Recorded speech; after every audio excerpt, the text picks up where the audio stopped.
Diabetes में kidney में क्यों खराबी आती है? किसी भी एक मधुमेह के पेशेंट में किडनी क्यों डैमेज हो जाती है?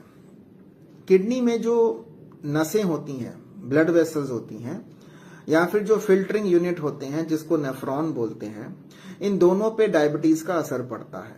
नसें सिकुड़नी शुरू हो जाती हैं लंबे समय से डायबिटीज होने की वजह से। उससे क्या होता है कि धीरे धीरे नेफ्रॉन डैमेज होता है, तो यूरिन में प्रोटीन निकलने लग जाता है।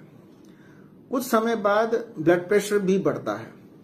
तो जब ब्लड प्रेशर बढ़ता है उसका भी सेम इफेक्ट ब्लड वेसल और नेफ्रॉन पे होता है। तो धीरे धीरे जब यूरिन में प्रोटीन की मात्रा बढ़ जाती है, जो कि नॉर्मली नहीं होना चाहिए, ये इंडिकेट करता है कि किडनी डैमेज शुरू हो गई है या किडनी डैमेज बढ़ती जा रही है। शुरुआती समय में इसका कोई भी सिम्टम नहीं आता है।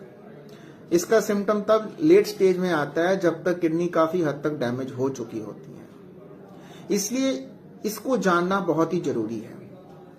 नॉर्मली किसी भी एक व्यक्ति में रिस्क फैक्टर्स होते हैं जिसमें ये डैमेज के चांसेस ज्यादा हैं। जो पहला रिस्क फैक्टर तो डायबिटीज खुद है, काफी लंबे समय से डायबिटीज है जो ब्लड शुगर कंट्रोल में नहीं है। दूसरा रिस्क फैक्टर है कि ब्लड प्रेशर है जो भी अनकंट्रोल्ड है। तीसरा वजन ज्यादा है, उसको बोलते हैं ओबेसिटी।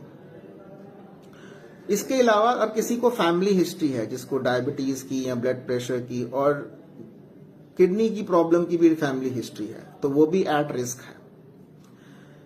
इसके साथ अगर कोई पेशेंट या कोई व्यक्ति स्मोक करता है, सिगरेट पीता है, तो उसमें और रिस्क बढ़ जाता है। तो diabetes, blood pressure, obesity, smoking और फैमिली हिस्ट्री, ये सारे एक रिस्क फैक्टर हैं जिससे किडनी को डैमेज हो सकता है और जिसकी डैमेज बहुत लेट स्टेज पे जाके पता चलती है। सो आपको इसके बारे में सतर्क होना चाहिए, इसके बारे में जानकारी होनी चाहिए, अपना ब्लड शुगर वगैरह चेक करना चाहिए और अगर हाई है तो उसका ट्रीटमेंट करना चाहिए, सो दैट कि टाइमली हम उसकी जो कॉम्प्लिकेशन है, जो उसका असर है किडनीज पे, उसको हम बचा सकें। Thank you.